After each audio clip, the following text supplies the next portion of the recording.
Hey everybody, and welcome back to another episode of the VOD Squad, the show where we talk about streaming devices, streaming content, streaming providers. If it streams, we talk about it. Today is episode 27. Wow. On March 26th, 2017. I actually think it's episode 28. Oh, you are right. It is 28. I demand that be stricken from the record. Yeah, so shall be stricken? Shows out. Yes. And Jotman bites his tongue about things that stream. Yeah. Jotman, keep that thing that streams to yourself. Hey, I am Clyde. Today I'm joined by Jimmy Trammell. Hello, everybody. Michael Aston. Howdy, y'all. And Matthew Ross. Streaming to you live. Streaming as we speak. Now we're going to have a streaming joke. You know that. Yeah. Every time you say that, we're going to have to try to get over the whole streaming. That's not a problem until we get to, like, what's the gold anniversary? Yeah, okay. We're good until then. So. It'd be good for us. Not good for the joke. All right. Well, how are you guys doing this week? What's new? I wanted to say something very, very, every once in a while I come up and talk about how crazy the weather has been. And I wanted to just say something that just to kind of put an idea of what's it been like up here in the Seattle area. We've had the wettest October to April ever recorded. Because everyone's streaming? There's streaming jokes all around, but we've had a grand total added up 4 feet of rain. Okay. Wow. Now, if you ever had 1 inch of rain happen in an hour, you know what that's like. That's a real flood. Yeah. So, and here's the funny thing. It hasn't made any big news around here. It's just been wetter than usual. Yeah, but that's a really wet area to begin with, right? Yeah. It's the north wet, right? So what do you expect? It is wetter than usual, but how do you even tell? When I was there, the first year I had my wife move out to Vancouver, it rained every day for 181 days straight. Which Vancouver, BC or? Portland, Washington. So Portland, Washington. Portland, Oregon, Washington side of it, right? Yes, so, correct. Yeah. Now, of course, if you've been in the north wet, you understand that it didn't rain the entire 181 days, but it did rain at some point every single day for 181 days. Yep. And of course, when I convinced her to move out there, she had only visited during the summer. So she certainly was feeling like I had duped her into something. Right. So I like to measure the rain by degrees, and so a 90-degree rain is straight up and down. A 45-degree rain is on an angle. So, and today I saw some pretty acute angles today. So here in Minnesota we get 180-degree rain, where it's just like straight across. But 180 would be straight up. Or I guess whatever 90. So it'd be 90, right? Yeah. Me math good. But no, I mean it's 38 degrees today. It was like 80. Freezing. It was 80 on Saturday. It snowed a couple Mondays ago. Wow. I hate Minnesota. I can't stress this enough. I hate it here. That sounds like what we've been dealing with here. My daughter went to a friend's birthday where they had a snowball fight in snow cones. It had been 85-ish, high 80s for the entire week, and then that day on Saturday, it was 50-something. I mean, people will blame it on one thing or another, but I've lived here long enough to know this is just Minnesota. I don't care what's causing it everywhere else. This is normal. And but, and then you have Jimmy. How's the weather been? Well, I mean, currently it's 77, right? Yep. So. You're on Gator Watch, though. when Yeah, they you have your hurricane once a year, and then the rest of the year is just Gator Watch. Yeah, So, pretty much it. yeah. Yeah. I always on Gator Watch, especially at night. Yeah. Okay. Alrighty. Well, with that, let's move on. We got some news to talk about over in the We newsroom. actually have a lot of news this week. A gonna lot start of with news. Story about Sling TV. What? And the fact that they've been working, and every couple of weeks, they've been announcing a new platform in which they're going to start allowing the cloud DVR. So we have another platform. We now have Apple TV. You can now get the 50 hours of DVR functionality in the cloud for $5 a month. This is on top of, I believe now we have Roku, we have Fire TV, we have the Amazon, the Android TV, and now we have the Apple TV. So that pretty much covers all the major platforms. Good on them. I'm thinking that this is a good move on their part. I can't think of anywhere else where they need to do this. So. Yeah. At least they're on all the platforms. Unlike Dish. I tried to go out and subscribe to Dish because that AT&T thing. Right. I don't own a single device that it will run on other than my phone or my computer, and I don't want to watch it on either of those. Right. So. Well, so this affects Jimmy the most, right? So That's true. Yeah. You are our Apple TV guy. Does this make you start thinking about Sling?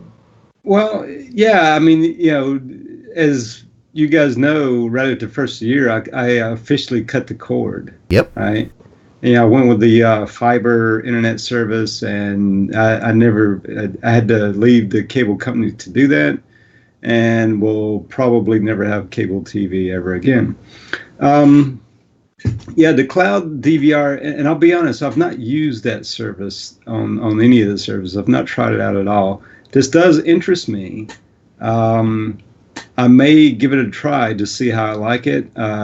But when I think of DVR services, I remember, back in the day when we had like a DVR with the cable company, you always had to worry about running out of space and, who recorded this show and that kind of thing. Wasn't too good of an experience, and probably had more to do with the interface and how clunky it was and all back then. So I don't know. I mean, if it's got a nice interface, you can, simply do things, record things to come back and watch it later. I think it'd be worthwhile, but I don't know. I got to wonder, how many people actually use the cloud DVR features? I don't know if that's a killer feature or not. Right? He does. So, yeah, the thing to me that gets me with something like this is the 50 hours, right? So they're talking about a 50-hour cap on there. And having had a DVR with my cable company when I was doing cable, and always having that bump up against getting full, and that was like, ridiculously small hard drive, even for the time, of like 320 gigs, but that allowed for like 100 hours of HD content. So to limit it to 50, that seems like an absurdly small amount, especially if you tend to like things like HD TV, which is, the kind of stuff that I record is like Property Brothers and stuff on HGTV, where it shows like 10 times a day. And I'm going to fill up that 50-hour DVR in like a week. And so then you've got to worry about whether or not it's bumping off the shows you really care about, or just the shows that you kind of want to watch or want to have available for those times that you get bored. And that's a big deal to me. I really am fond of the model that PlayStation Vue has. Now here with Sling TV, you have the ability to watch whatever you want and keep those shows you want as long as you want, and they never expire as long as you still have the subscription to the DVR service. But it's limited to 50 hours. PlayStation Vue, on the other hand, doesn't limit how many hours you record. You can put as many shows in your DVR as you'd like. However, you're limited to the last 28 days. So everything expires after 28 days. So it's kind of a give and take. You have one where you're limited on the quantity very significantly, and one where you're significantly limited on the duration. You have to watch it within the month within a month of when it comes out. Or catch it on a rerun, later on, and it catches all of the reruns, so you don't have to worry about, is this a new show or anything like that.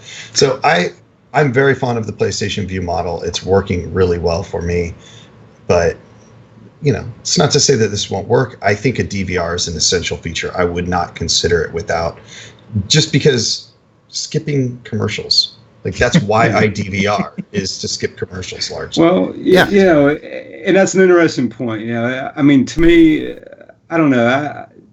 I guess one reason why it's never, having a DVR feature on something like Sling TV was never all that appealing.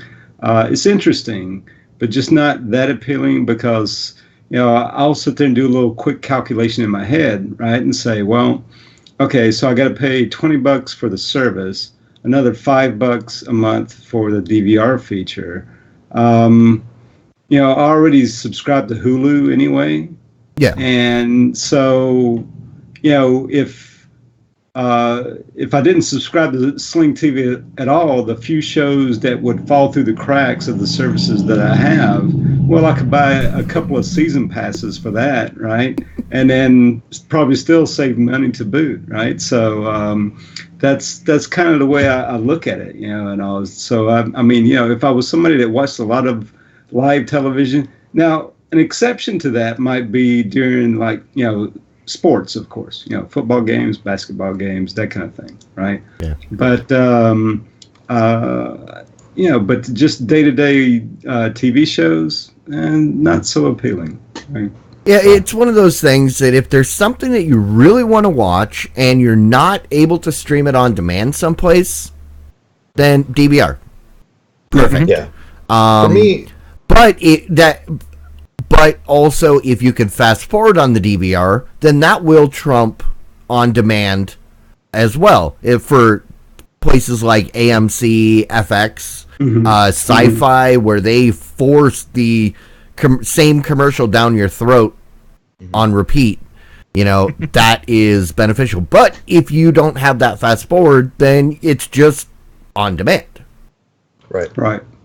So. Yeah, for me, the big key feature here is the fast forward, and Sling does offer that. And I use that most with things that don't really have a real on-demand option, like news and stuff like that. So I set record on a bunch of the news channels that I like to watch, the shows that I find interesting, and then I can go back and watch news whenever I want, or if I want. A lot of the HGTV stuff that I watch on occasion when we've just got a few minutes, that stuff is like, I'll either turn on what's live and just do something during a commercial, or I'll do the on-demand option, because with them, they don't actually put commercials into the on-demand slots. It's just straight through the whole show. But, it's always nice to just have options. And with the PlayStation View, there are tons of options. I've added probably 24 shows to my favorite shows list, and they're always available and always ready for me to watch. And I can skip the commercials. So what I do with the DVR function, if you can get on demand, that's great. So that means you could pick up your show whenever it's available. Although we've all known that on demand eventually goes away sometimes. What we do with on demand is that we pick a show, and we decide, okay, we're going to decide if we're going to watch a show, or we know we're going to watch it. And we decide, okay, we're just going to record it for a while, and we're going to hold on to it. And so maybe we got the whole season. This is what happened last year. X-Files had season 10, and we started recording it, but we missed the first episode. There was no way for us to get that first episode. We were too late to get on demand. We couldn't go back and get it. It was on Hulu. It was not on Hulu for very long. So I watched the entire thing on Hulu. It disappeared by the time we wanted to get back to it. So we missed the season 10. And now season 11's coming out. So we're like, now how are we going to watch season 10? Right now, our only option is to buy it. And so what we like to do is they like to set up that DVR and either pick up a bunch of episodes, knowing that, okay, we're going to have lots of time to watch it, or whatever the case. And then, or just get the whole season. 50 hours, is that enough? Maybe for one or two shows. Yeah. And then we can watch them as we need to. And also just, there's lots of things that you would wish that you could watch, but there are so many commercials, especially on the big 4 channels. It's just like, it's killer. So Skipping them is nice, especially since they do play the same commercials over and over again. But at least there's some sort of variety, and they're actually targeted at your territory. That's true. It's not the same Apple ad 5 times in a row every single break because they have to fill the 3 minutes. I'm not kidding. Go out and watch Sci-Fi. It's brutal. I once recently just decided to pause every video. I'm going to write down what each commercial is and what time and how many of those commercials during each break. We did that for like 2 shows. And the same ad would come over and over again. And I even they just showed the same commercial twice in a row. It's like, geez, guys, are you even trying? Anyways, Sling, hopefully they'll come out with a plan that allows you to get more hours. If they do that, it's great. And then if they can somehow get local channels, that's even better. If they can do those 2 things, they've got a great system on their hands. Yeah. Yeah. All right. Should we move on to the next story? About Sling? About Sling. Sling, actually, I have a couple stories about Sling. We have... it's a Sling week. That's true. Sling is doing a bundle now where you can go ahead and say that you're going to be spending at least 3 months with them, and they will give you the brand new Air TV for a very low price of $50, which is a pretty good discount off of the player. That's the Sling TV and the included Air TV adapter, so you can get your local channels on it too. This is. Oh no, go ahead. Sorry. So what they require you to spend at least so much per month in order to get it, and if you get really low, they actually kind of push out how long your little contract is in order to keep this. So it's subsidized. They're subsidizing it, absolutely. But apparently, since they've actually finished updating it, it's a quite capable Android TV box, and when it comes with the little adapter out of the box too. So and I'd say this isn't bad, because if you look here, it says if your base rate is $20 a month, then you need to prepay for 3 months. That's $60. Yeah, and this thing is like 125 with the adapter. So that's actually a really good deal, and that's getting you the service. I've been wanting to pick one of these up. I just haven't pulled the trigger, and this may be the way. You probably like it, especially if you want to get the over-the-air as well. I just want the over-the-air adapter so I can plug it into my Android TV and make sure and see if it still works. Because we've talked about that before, but I like this box in theory. Not a big fan of the auto loading into Sling, but that's because I'm not, for someone that would be the target market for Sling, perfect. You get the Android TV plus the ease, like Brian. I think Brian Brushwood would like that. If he was a Sling user, he would like that because he doesn't have to think about it. It's just there. And I like the fact that you can exit out of it. But Grandma and Grandpa's, this is the thing. You want to be able to press a button, one remote, not 2. So you have one remote to turn on your TV, turn on your box.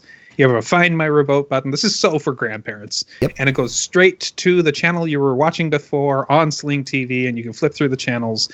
It's super simple. That simplicity idea is excellent. And also you get your local channels on there, so you can, I watch Jeopardy every night at 7. Yeah. I want to flip to the Jeopardy channel. There we go. It's on that channel. And it's perfect. This is the grandpa perfect. Yeah, we'll have to I'm in. I'm going to do this. Okay. So I don't know if anybody else wants to, but I definitely will. I'd have to convince the significant other, and we're so close to jumping on something else. So we might be doing something like this. Who knows? I just wish there was a way I could record the over the air stuff. Maybe someday. Yeah. Stick it in an external USB hard drive. I told you there's a TiVo just killing. Just sitting in my closet. It's free. It's all right. Most of the British company, Legato, I think it does a lot of that type of devices. Tableau and Channel Master. There's a bunch. Yeah, there's a lot of them out there. Channel Master. Yep. The other Sling story we have is that they're trying to rebrand themselves a little bit. They're still basically making themselves, but nothing has changed. That's the thing about this story. Everything is exactly the same behind the scenes, but they are branding themselves as a la carte TV. Now, it's not really a la carte TV. You don't really get to go down to, I want this one channel and not this channel, but that other channel up there, but none of those channels. You don't get that. But they are rebranding themselves as something more a la carte than what all the other people are doing. All the other providers appear to be making something a lot like the cable system, where you're getting tiers. And tier system, they work fine. That's what we're used to. And also, as far as contracts go, we know in the back end, that actually makes a lot of sense. But this is more of a, you get your base packages that you start with, either orange or blue, based on if you want to be an NBC guy or an ABC guy, essentially. And pick on some additional parts on top of that. Some different, like they've got a sports section, a kids section, movie section, a Spanish television section. This is nothing different. This is the same thing they've had for a while. But by this rebranding, I think you're actually going to get a lot of people who've been begging for a la carte to relook at this again. Yeah, I mean, here's my thought about a la carte, right? I mean, a la carte, when we talk about that, typically is a channel, right, or a network or something of that sort.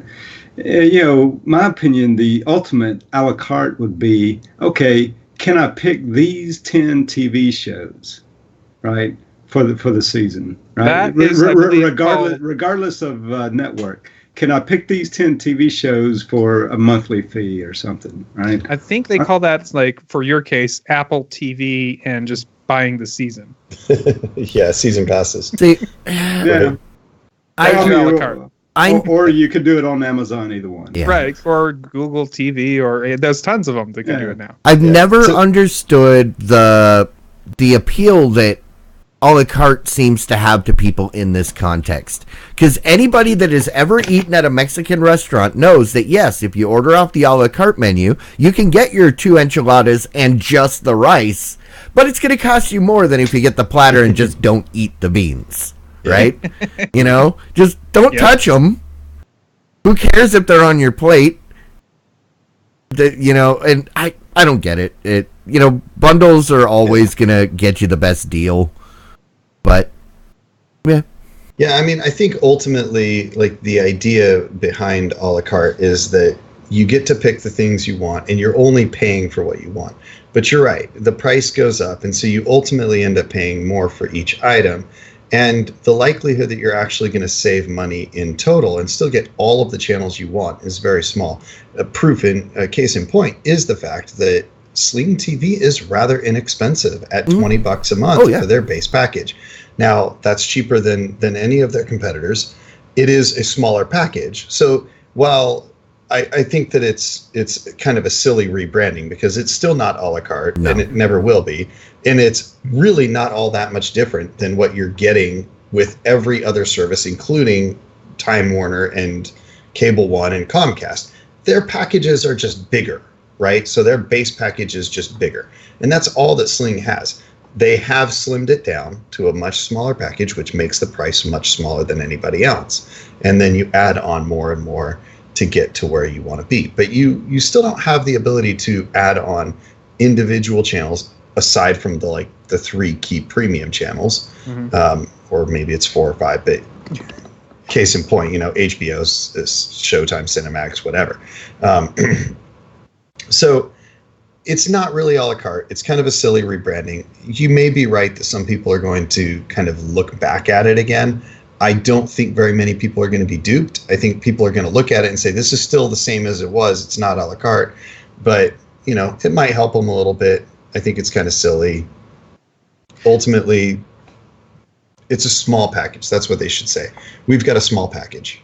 So this does work for the person. Okay, small package joke inserted here. Sorry, phrasing there. Skinny bundles, what you meant to say. Goes out, right? Joke man. And what I wanted to say was that if you're the kind of person that's like, I've got this one channel I want to watch, because there's this one show I want to watch, and there's no other way to watch it, this is an option. I mean, Yeah. we could definitely say go to your favorite TV retailer who will sell you the channels or whatever. But I have a relative who only watches Lifetime. I cannot be in the room while she's watching TV, or I can be, but I have to be snarky. And so this would be perfect because buy the $20 package, buy the $5 Lifetime, or I think it's the Lifestyle channel or something like that. And Logo? there you go. She has everything she wants because she can't get it any other way unless she goes for the big screen, big TV like Comcast, big cable company. So Yeah. it could be useful. It could be. I think I skipped a story. Should I go back to it? Sure. Is it the YouTube Kit No. or the Hulu? Oh. Hulu.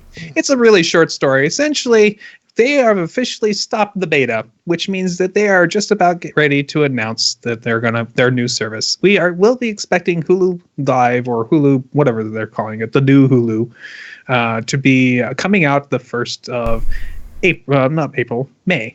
So the first week of May. So we are going to be seeing brand new the service coming out from them, and we are excited to find out if all the rumors are true, that it's $40 a month, etc., etc. I got to give them credit. Number one, because if you look at this screenshot on there, I'm pretty sure they took someone snuck into my house and took a screenshot off my TV because So that's essentially what mine looks like every Wednesday when I log in.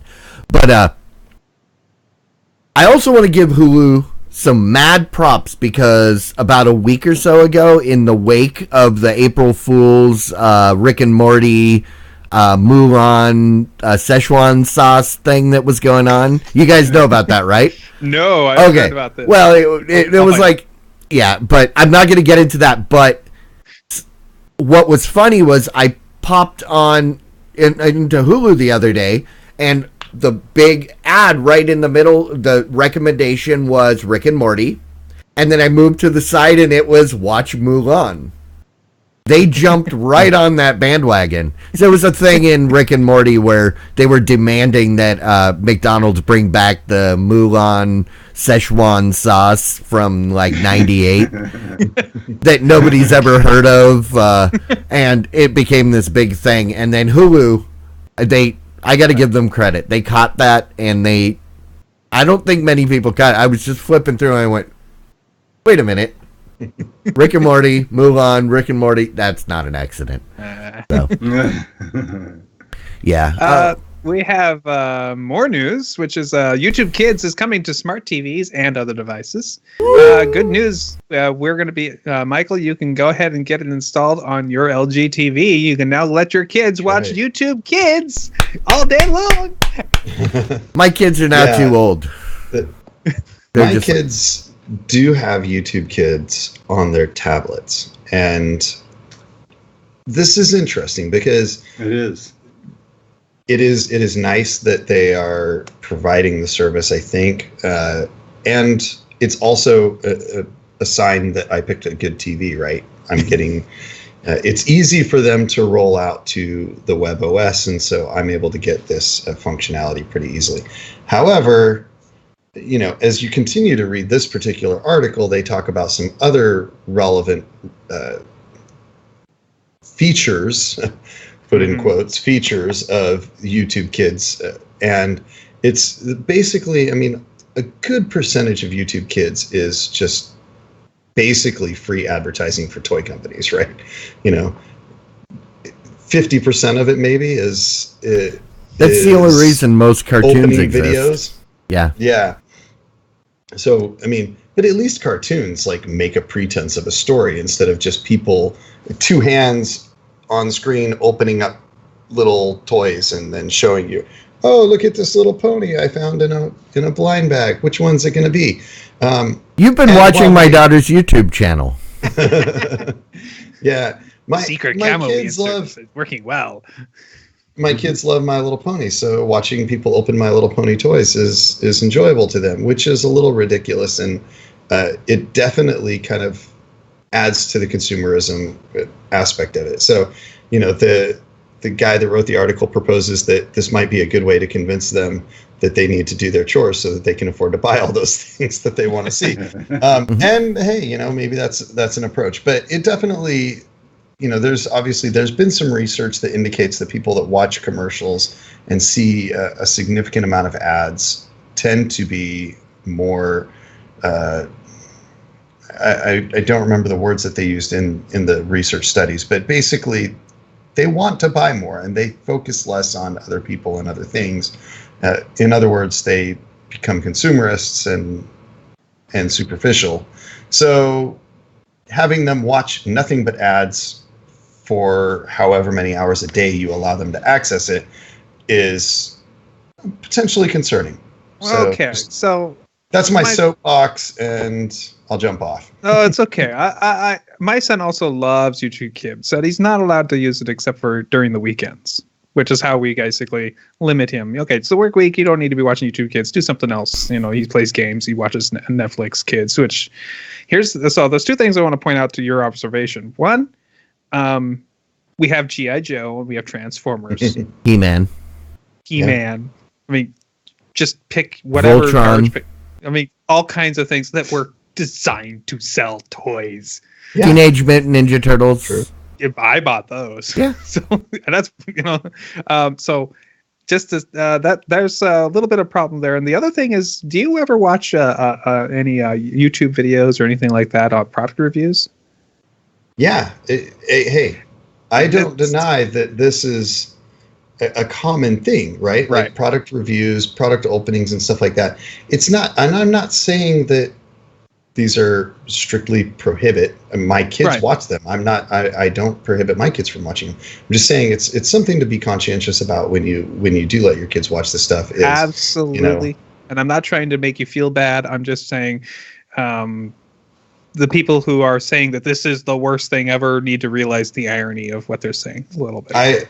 Yeah, and I agree. Though I will say again, these are social science research studies that indicate that it does increase. And again, it doesn't make demon children. It just increases their. So one of the studies showed that the kids were less interested in playing with other kids and more interested in a toy. So what they did was they put the toy that they showed ads for some toys, and they put the toys on the table, and then they had other kids in another room playing together, just kind of like with blocks or something generic. And the kids that watched the video of the ads were dramatically more likely, like if you've ever done social science research, it was scientifically, statistically relevant that they chose to play with the toy instead of going to play with the child. So again, that's not saying that they're going to be demon children. It just means that it definitely influenced their choices in play and socialization, which may be for the negative. That's what I'm saying. And to a little bit of what I read into this article as well, I mean, bringing YouTube Kids to smart televisions, I think it's a little bit of the battle of the screens, right? Because, I mean, most small kids nowadays, they're watching it on tablets or smartphones or something of that sort. So the TV manufacturer says, well, you know, maybe we need to put this on smart televisions as well, right? So get them addicted early so that they'll still continue to buy televisions rather than just living off of tablets and smartphones when they get to be adults. Yeah. That's a good point. All right. Well, we've got one more story. I don't know if you saw that. We have one more story. It looks like ESPN has laid off some of their on-air many on-air figures, most of which I have never heard of, but they are on-air figures. So it looks like that they have decided to cut bait with a lot of these guys, and in order to reduce their spending, and because they're, and according to some, believe that this is mostly due to the emergence of online streaming. So this is interesting. Who put up this story? I did. Very cool. Yeah, and like I was, Jimmy and I were talking before, and I wouldn't say it's necessarily because of cord cutters as much as it is ESPN's reluctance to embrace streaming. Had they been on board with streaming and just kind of jumped in from day one, then they probably wouldn't be in the same having the issues they are. They would have been able to transition, but they fought it, and they were like one of the last real holdouts, right? And they're paying the price. Yeah, I agree. And, the times are changing, right? And I think that's what's going on. I think that's the reason for the big layoffs. I think, when you read the article, you see how much they paid, like the NFL to do that. I think it was like a $15+ billion contract for 8 years, right? So, and the reason why they were, paying those big bucks and that kind of thing for it is because they thought, oh, okay, well, we'll just keep the gravy train of being aligned with the cable companies going, right? And they just totally neglected the streaming altogether, right? And their revenue's been suffering as a part of it. Yeah, and go ahead. I was just going to say, if you look at the pricing bundles, the carrying costs for ESPN that the cable companies were paying, it was huge. It was a massive percentage of what they were paying for all of the over the air, for all of the channels that they were putting into packages. So ESPN and almost every package always included ESPN. And so that was really important for users. And the cable companies felt like ESPN was one of the key and most relevant features. And what they're finding is that people are willing to leave and maybe give up ESPN, but they still really want it. However, they aren't able to get that same carrying cost from companies like Sling and PlayStation Vue and stuff. So it is significantly hurting them. I think this is interesting because it's really going to start potentially changing the dynamic of sports in general. Yeah. The vast majority of money for sports comes from these broadcasting deals, and that's going to be interesting to see how that plays out over the next few years for these. And you have to keep in mind that because they recently purchased, they spent like $1 billion in 2016 to purchase part of BAMTech, which is their over-the-top service that they're trying to set up, which does lead, into this. You can pretty much guarantee that some of these layoffs are to offset the costs of the money that they spent in their efforts to set up that streaming service. But as I was saying earlier, if they hadn't been kind of so late to the party, it probably wouldn't have gotten to the point where it is right now. And I'm reading about the fact that it looks like that none of these people, or almost none of these people, got any notice of this layoff coming up. That's kind of sad. I really wish that they would have given them at least 2 weeks notice. It's not that hard to do, guys. Jeez. Yeah. Right. But did they? I mean, officially, I'm sure they immediately terminated. Like I'm sure they got a severance package. I'm sure. I would hope. Maybe. Right. It doesn't. It didn't actually see that. I may have overlooked it, but I would hope they got a severance package. If it makes sense in some respects, depending on the positions and stuff like that, to cut people without warning. However, when you do that, hopefully you're giving severance, especially in a layoff, at least in a layoff scenario, right? Right. You don't keep around your main networking guys and stuff like that because they can do a little bit too much damage and stuff. However, if you're laying them off, it is right, at least in my opinion, to give them some sort of severance and stuff. Fair enough. I hope that there was a severance. Yeah, DC 39665 in the chat points out that Awful Announcing had an article monitoring all of the tweets of those laid off. But that being said, at the end of that article, there was a quote from Robert Iger, Disney's chief executive. It said, "You have to be willing to either create or experience some distribution as we migrate from what has been more traditionally distributed world to a more non-traditional distribution world."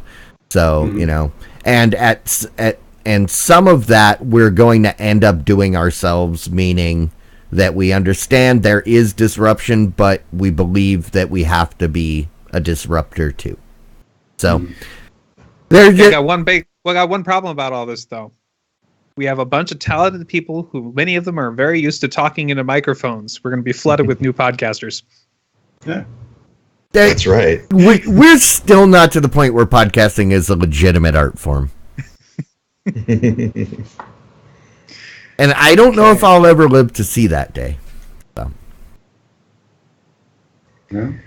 According to DC 3966.5, that they were given a 1-year notice that there would be a lot of layoffs, and so that's a decent notice. That's fine. They just didn't say who or how many. That's so. But if they knew a year ahead of time that their job could be in jeopardy, gives you a chance to jump ship if you need to, and and it also gives you a really on this date I either could have or could not have a job. So that's good. Word. All right. Well, I think that wraps it up for the news, but we have some big news that came out today, which is I think what we're going to cover for our deep dive, right, guys? Yeah, I wanted to talk about this. We have our new FCC chairman, Ajit Pai, who has decided today is the day that he would go ahead and inform everybody that of his intention to remove the ISPs and the and various wireless carriers from Title II back to Title I.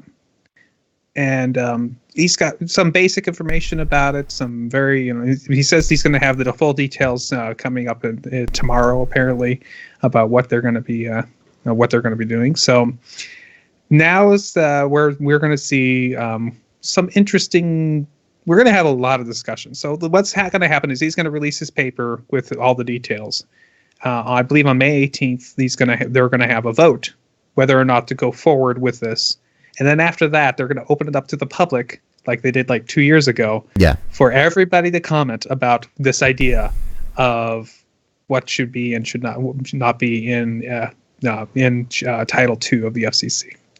If you don't know, really basically with the FCC's Title I plans is a really light control over various types of companies and transmissions over the air, which it's a really not a hands-off law that doesn't allow you, prevents you from doing some really nasty stuff, but it's not really deep into the weeds of what you can do versus Title II, which was basically designed for Ma Bell. In order to make it so if the monopoly was not allowed to abuse their monopolistic powers in order to affect other companies around them. The thing is, when the decision to go to Title II, when that happened, that was when we made that decision. But before that, we were having some issues that are conveniently forgotten. Does anybody remember the fight between Netflix, Level 3, and Verizon? Mm-hmm. Oh, absolutely. Yeah. I was caught in the middle of that. My network was being choked. Right. So the Title II rules, apparently the Title II rules are like really restrictive and really, there's a lot of like crazy rules in there that are archaic and could be updated. And the decision by Tom Wheeler, our previous FCC chairman, was that, we're going to apply the rules that make sense. We're not going to make them all apply. We're going to just take the ones that make sense and use those Title II rules in order to regulate the internet. And the thing is that one of the things was you can't treat any network like unlike any other. You have to give everybody the same amount of bandwidth. You can't prioritize traffic. You can't charge more for faster traffic. And so when net neutrality finally, when everybody was pushed into Title II, all the complaints went away, except for Ajit Pai's. I'm sorry, I'm opinionated here. He has the belief that it's been bad for the industry. So, because apparently infrastructure growth has slowed a little bit, which was pointed out to me by somewhere, I forgot, I heard it or read it, that, when they went to Title I, AT&T went to Title I, infrastructure slowed a little bit as well. So, not enough to be any significant amount. That being said, it's being argued as one of the reasons why. it's Archard Pie, and the Republican point of view is simply let's have less trying to regulate in order to make it so business can run easier. The other side of the argument is nobody should be trying to take the open internet and try to force any way, one way or another, for people to change what it can and can't do and what people can do with it, how you can get away, how you can use it to broadcast a show on a little old network like Diamond Club. And what if we were able to get our stream reduced just because we're competing, or maybe we're saying bad things at a company, and we won't pick on Verizon anymore. AT&T doesn't like us doing. So what if you just can't get there during the hours, during 7 o'clock on Pacific Coast? You can't get to this doing. I don't know why you can't get that. No. Yeah, I mean, to me, like the more likely scenario and the bigger concern would be that we don't get very good bandwidth because we don't pay extra for it specifically, right? Like, so it's like everybody's allowed to have 56K speeds, but if you want to be able to like actually stream something that is more than a 10 by 10 pixel video, then you're going to have to pay X number of dollars or something. And that becomes seriously problematic. So I do agree. My hope is that the reason that he's doing this, and this is a hope, not an expectation, is that the way Title II was written was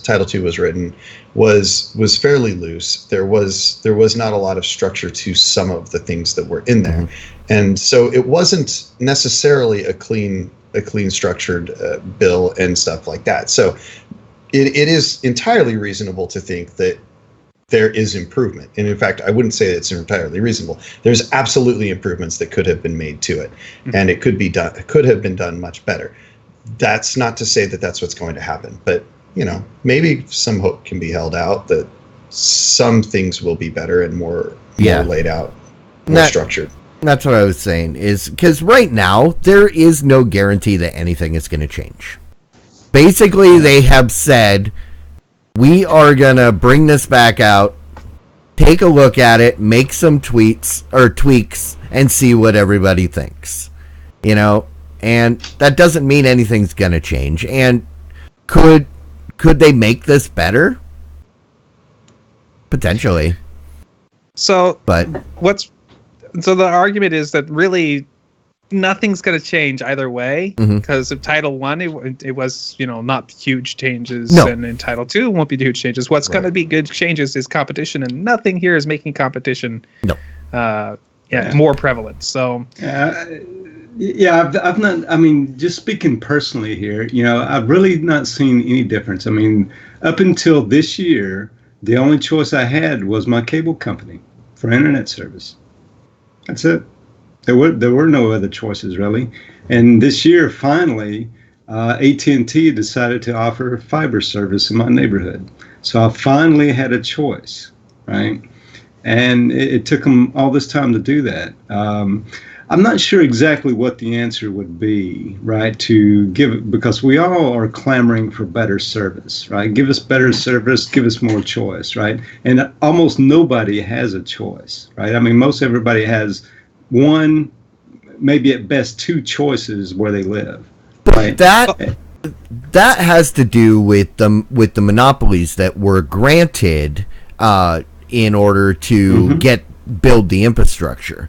We're at the point where we need to deregulate those cables, because just like with Ma Bell, AT&T was given the monopoly so that they could build the infrastructure and then get time to make back that money, right? It was an investment. They deserve a return on that investment, because if somebody doesn't do it, it's never going to happen, right? Right. Okay, so, but now think of the cable. Broadband, that was essentially already there from the cable companies that still have the monopoly from the 70s.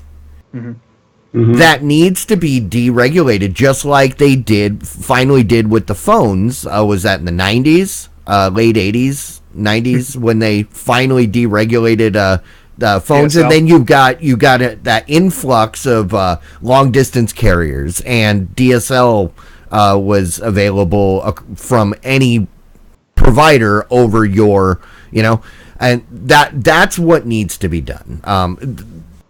At this point, that's what we're waiting on. And Jimmy, you said you didn't feel it, and I totally understand that, especially for your wired internet. But did you feel it on your cell phone service? Did you see the changes happening there? Did you feel the competition there actually helping? And the fact that we had T-Mobile literally 0 rating streams, and everybody kind of going, this is kind of not good. This is actually bad. This could be a big thing. And then finally the market pressures pushed everybody to everything being unlimited free. Finally. That kind of happened. That was that would not have happened. Very likely would not have happened if it wasn't for this kind of deregulation. Of course,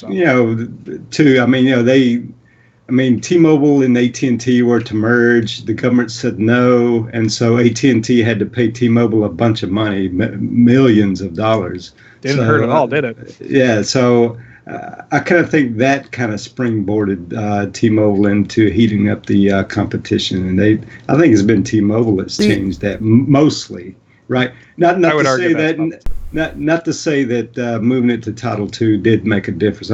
Yes, I agree that it did, right? But I don't know. I mean, I hear what Clyde is saying, and I think I kind of agree with that. But then on the other hand, I don't know. Maybe this is just a crazy idea, right? But I don't know. To me, the reason why we don't have much choice, and the reason why we have these old monopolies still in place and all, is because they have no competition. There's nobody out there, pushing these guys to really offer a better service. But now, they don't. I was gonna. I'll finish my thought, and then you jump in. So what if we had something crazy like this, right? Let's say, what if we had a government service, right? They'd offered, say, internet service at 75 megabits per second for a subsidized rate, right? That'd be the government line that you could, and it would be available to everybody, right? That way, if a commercial company was going to compete with that, they would have to offer something better than that service. It seems to me that something like that, I don't know if that would work. The problem, right? Maybe it would. Maybe it's just in my mind it works. Yeah, the problem with that is the government subsidized anything never works. Because where does that money come from? Everybody pays for it. Even if you can't use it, you end up paying for it in order to keep that price low, right? You were saying that there is no competition. There is no competition by design because the monopolies were granted so that there wouldn't be competition for them to recoup their money. My point before was we are way beyond the point where they have recouped their money. It needs to be deregulated. Once it's deregulated, that monopoly is no longer allowed, and then anybody can use it. There will be competition because right now there isn't competition because one company owns this infrastructure and nobody else can use it. It's like having your own private road. If you just finally say, oh, nope, everybody gets to use that road, guess what? There's going to be 100 cars on that road tomorrow. They've been sitting there watching it for 20 years waiting for their chance to be able to drive on that road. And that's when you get the real competition. Well, yeah, I mean, it's like services, phone services proliferated significantly when and as Clyde mentioned, the deregulation occurred, right? Mm-hmm. So there are a lot more options today than there were in the past. And you find a lot of sub networks and shared networks and stuff like that. So that's not to say that will happen, but it is a definite possibility. And it seems reasonable to think that people are going to jump on the idea of taking advantage of those lines. Though deregulation isn't necessarily the right word, in my opinion, because that deregulation meant that the monopolies went away, but all kinds of other regulations popped up. Yeah. Regulations on how much they could charge and structures of the kinds of deals that they made. They had to allow deals with reasonable rates and stuff like that. So there was a lot of regulation on it, but the key being that it deregulated it out of the control of that one company. Yeah, deregulate the previous regulation, and that gives them that power. But yeah. So, but a similar thing would definitely work well. Potentially, definitely is not the right word, but potentially work well with the internet to say that you have to allow use of your infrastructure for other companies, and they have to pay a reasonable rate that's kind of built around market influences and stuff, kind of like what is done with the telephone lines. If you want to utilize the telephone lines of that infrastructure, you have to pay a reasonable carriage rate for your transmissions. And that's a very small rate, but it adds up over time. And so the companies that have built that infrastructure, they still make money off of it, but anybody can use it. And it's low enough rates, and because of the regulations, that it becomes profitable for them as well. So the same kind of thing could work with the internet, with those lines saying, hey, anybody can create an ISP and sell access to the internet, and you just have to pay the people that own the infrastructure a reasonable rate that's agreed upon and regulated there. And you get you'll get a lot more ISPs. At least that's what happened with the telephones. It seems reasonable to think that would happen with the internet. So you get that competition that way. But you'd also, because if you start at coax, you not only get more competition in the internet, you get more competition in the TV too. And that's the thing is, competition is what drives a good anything. Without competition, there is no incentive to make things better. There is no incentive for them to protect your data, because what else are you going to do? There is no incentive for them to not throttle your bandwidth, because where else are you going to go? But when there's other companies saying, "Oh no, yeah, they're screwing around with your data, and they're also slowing down your speeds to YouTube. We won't do that, and we cost you half the price." One of the big articles from ISP related to ISPs recently was Trump changed or proposed some changes to the security regulations that would allow cable companies, or rather ISPs, to sell your personal data, right? Without letting you know.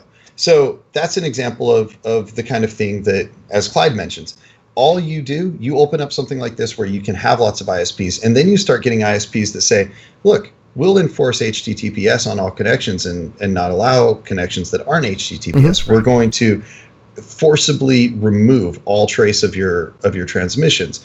We're going to never sell any of your traffic patterns or habits. It's going to be immediately removed and deleted. That kind of stuff. And so you may pay a little bit of a premium, but you'll get a much more secure and safer internet experience. And you can pay for those kinds of things because of this deregulation and the increased competition. So I'm interested in the idea. Like I said, my hope is that this kind of thing leads to a better structure that provides, I agree with Clyde, that hopefully some sort of deregulation that allows more competition and brings people into the ISP space, so that we aren't stuck with these monopolies. The government's never going to fix it. There is nothing the government can do that will make it a perfect system. I mean, if you want an example for that, you just look at history, right?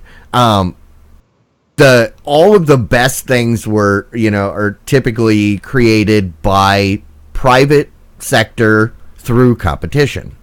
Automobiles. I could resist that.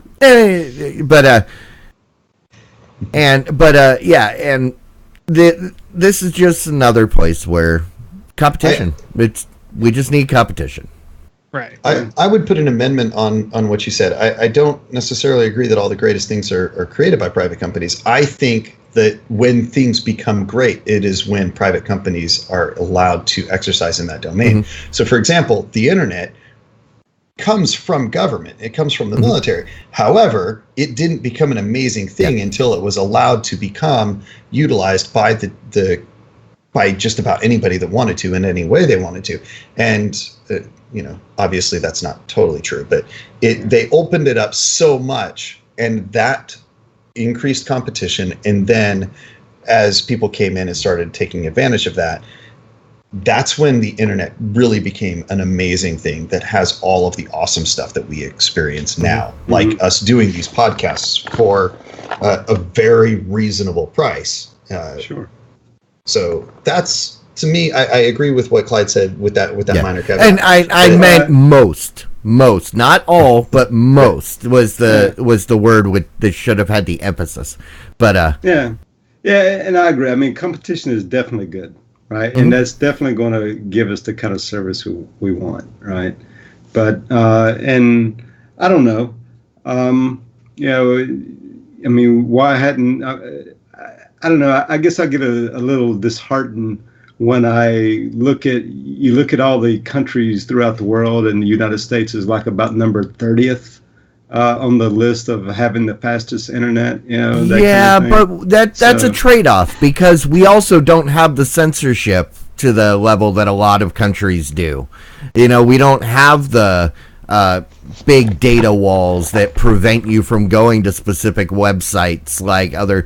We don't need to get a license to do what we're doing like you have to in some countries. And I don't disagree with that, but I tend to think that we could have both. We could have better internet, and we could have freedom of speech. Well, and we can. I mean, we totally could have better internet. I believe that to get there, the best way to leave our internet liberties intact is to allow the competition, between companies to get us there. Given the choice, I would agree with you though. Yeah. So it's important for us to make sure, if you are interested in this and you feel strongly about it, either way, really, I don't care. I'd rather you be heard. If this gets past a vote and we got opened up for comments, feel free and comment. Feel free and make sure you are heard. Make sure that. And don't be one of these people that sees someone's misinformed tweet and then just starts spouting it over and over. Actually, if you see something that you find intriguing, do the research, read into a little bit, make sure you actually understand it, because that's what's coming. It's just going to... I'm waiting for that deluge of, the internet is crashing. It's like, the internet is horrible. The internet is great. Nobody can stop the internet. Yeah. And that's all I can ask. If you're a fan of this show and you casually watch this show, you have a responsibility to be informed. If we didn't give you the right information, we'll give you information, but go out and fact check it. Go out and figure out on your own, because there's so much just false everything that gets spewed and repeated until it becomes a fact. And I hate that. Welcome to 2017. I want to second what you said, Clyde. And same here. Clyde put in the chat room the link to this particular article. I think I saw that, right? Yeah, I did. And I'll put it again. Don't trust us even. Research it. We've given you a lot of things. We've said a lot of things about deregulation and stuff like that. Look into it yourself. If you're going to start repeating things to people, please look into it yourself instead of just propagating something that you half understand or half heard, or that we half understand and have said out loud, and then it quickly becomes a game of telephone where what is actually happening is very far different from what starts getting said. And that is the way of the internet nowadays. And You're I here. agree with Clyde. We all have a responsibility to, before we spread news, find out a little bit about what we're spreading. Please. Exactly. All right. Any other thoughts on this? I mean, there is other stuff that we didn't really get into about like proposing to eliminate the so-called internet context standard, and then seeking or like the bright line rules that were adopted. Well, we kind of touched on that, I guess. But the only thing I want them to do is to change the rules about cable companies and telephone companies being able to do whatever they want with my yard. Because that's the rule that frustrates me the most. Like, get off my lawn. Not too long ago, my neighbor got cable and they dug through my yard, and it was basically they made a mess of it. They did. They knocked on the door and they asked, and we were like, my wife said, "You're gonna have to talk to my husband about that." And then he says, "Actually, we don't. We're going to do it. We asked out of a courtesy, but we're doing it." And then they proceeded to tear up my yard and leave it really nasty and awful. And it was really frustrating, but there's nothing you can do. There is literally nothing you can do. You can complain, you can make requests, but they have no obligation at all with the way the law is structured now. City ordinance. You can make a city ordinance. This kind of thing is the problem with these type of monopolistic structures. If there was competition, then that kind of stuff wouldn't be possible. So please fix that. That's the one thing I want fixed. I don't care about this whole like cost quality stuff. It's like, just stop screwing up my yard. The monopolies are why there's so much dark fibers still that was laid. It's owned by a company. Only they can use it, but that company no longer has any desire to light it up. And it's been sitting there for 10, 15 years. Right? Well, we're only a few ways from having satellite service anyway, right? So the next decent satellite service. We already have satellite service, and it's worse than dial-up. And true 5G. That's supposed to save everybody's bacon too. 5G. That might be the thing. While cooking everyone's bacon at the same time. Yeah, I was going to say, I saw 5G at CES. I was a little concerned as I walked through that booth. I was like, am I getting microwaved and nuked while no, that's 2.4 gigahertz. It's 2.4 gigahertz where water resonates. That's why you cook with it. That's why it's not so good for wireless when you've got these rainy days. It was startling to see the amount of bandwidth that they were producing with 5G. I mean, it was insane. And B, the amount of power it required for them to do it. Now, that's why it's not readily available yet, is because they're still working on that stuff.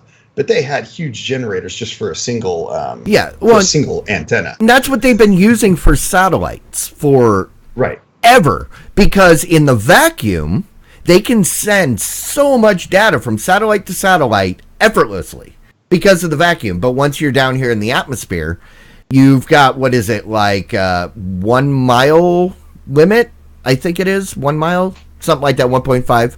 So to set up that mesh, you have to have towers that are, like 1.5 miles apart, something like that. And the 5 gigahertz range can do 10 kilometers pretty easily. Okay.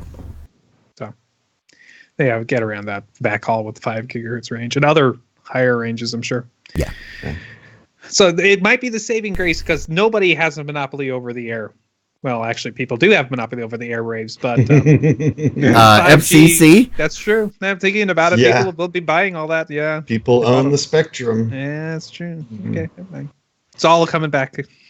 Yeah, I was going to say by the time we finally get all of the land stuff deregulated, we'll still be totally locked in with the that's the way it goes. Because where were we when they finally deregulated the monopolies for the phones? Nope, it was like, who cares? We're fighting over cable now. Yeah. And then once we get rid of the cable, it's like nobody uses the cable. We're fighting over here. And yeah. Always a little late. No, absolutely. Yeah. All right. Any other thoughts before we move on? Rants and raves. One thing I saw, this is a loosely related news story, but M. Night Shyamalan's doing an Unbreakable trilogy in January of 2019. We're not supposed to know that because you're not supposed to know that the second movie is a sequel. Oh, really? I don't know anything about this. All I know is that it's coming out. It's so exciting. I loved Unbreakable. There was did you not say at the end of the movie Split? I had never watched Split, but there was a big secret in Split. Yes. So that's where you get your if you're a fan. Sorry for the spoiler. Yeah. Yeah. But if you watch spoiler in time, you've already been spoiled enough. But that's I didn't know they were doing a third one. So cool. Yeah. That's exciting to me. Yeah, I didn't know they were making a second one till people walked out of the theater and went, "Holy crap, that was the sequel." I had no idea going in. Yeah. Rock on. You got anything, Matt? I've been staying up way too late playing way too many video games. It's true. That's just basically been I go to work, I come home, I work dinner, I sit down, and I play some video games until way too early in the morning. And I've been trying streaming, and I played a little bit with you, Clyde, just to say we could try it out a little bit of PlanetSide 2. That was fun. Okay. So PlanetSide 2, Zelda Breath of the Wild on the Wii U because I can't afford the Switch yet. And boy, that game is good. Thumbs up, thumbs down? Oh, you just gave it thumbs up. I have only gotten so far. So the game it has a starting area. I'm not spoiling anything. There's a starting area. You have to do certain things before you get off the starting area. I'm off the starting area. Then you can go anywhere. And apparently, I went places you're not supposed to go to yet because, oh boy, I got my ass kicked. But I'm having a lot of fun. And I need to get out. Probably want to chat out a lot about that. I'm trying to. I haven't had a talking nerdy in the last week or two, so I need to get around and probably talk video games this time. So, yes, I am a nerd. Thank you, chat. Mm-hmm. Well, that's very proud of that. Yeah, I've been doing the same thing with Ghost Recon Wildlands, which has co-op mode, which has always been my favorite feature of Ghost Recon games. Hop online and play with my brother-in-law who lives in Idaho, and some of his friends and stuff like that, and we just get to go out and take out drug dealers and stuff like that because it's against the cartel and narco terrorists and whatnot. It's a total blast. All right. What about you, Jimmy? Yeah, me, I got a feeling that I can't let go. Oh, that sounds familiar. Yeah, so enjoying the third season of Bosch. I'm 2 episodes into it. This is one of my favorite streaming shows out there, and really enjoying that show. The first 2 seasons were great. The third season picks up right where the second season left off, and you can sense that they are starting to pivot a little bit in this season. Like I said, I'm only 2 episodes in it, but we'll see just how much of a pivot that's going to be. As we were talking before the show, I'm only a couple episodes further than you. I don't not like it, but I'm not sucked in as to the point I was on the previous ones. It's been out since Friday. Like it. Well, I mean, we'll put it this way. It's been out since Friday, and I haven't finished the season yet. Okay. Whereas the previous 2 seasons, I killed in like a weekend, if not one day, right? Because I just couldn't stop. I was sucked in. I'm still watching it, but I don't know. But that feels. I kind of feel that way about a couple shows this year that are just like not exactly what I was hoping for, but still good enough that I'm watching. Not the sophomore slump. I guess these would be the junior slump, right? Third year. Yeah. But 3 years of charm. Yeah. All right. Was it anything else, Jimmy? Or No, I think it's about Okay. it. That's the only thing of significance that is going on with me. Work as usual. But Yeah. I was going to say, and as I talked about a little bit at the beginning, but, AT&T had that deal for Dish, that if you were an unlimited subscriber, then you could get the Dish thing for $10, or not DirecTV, sorry, not Dish, DirecTV. And I was like, all right, I'm in. Well, like I said, it's not available on the Roku, not available on the Fire TV, not available on the Android TV. I don't know about the Apple TV, but I could do it on my Android phone or my tablet. Not interested. But beyond that, it turns out I don't have the correct unlimited plan. Oh no, you don't have it. So I couldn't even sign up for it if I wanted to. So I was like, okay, I guess DirecTV, that's thrown back on the back burner again. I guess I will look into signing up for Sling for 3 months to get the box, and then once I get it, we can throw it on my new fancy capture card and see what it's all about. That being said, we should probably go back and revisit some of these these boxes that we've talked about previously, because there have been UI changes and upgrades and all that kind of stuff. So services have been upgrading too. So exactly. So definitely. All right. Well, if you guys don't have anything else, I am gonna call it.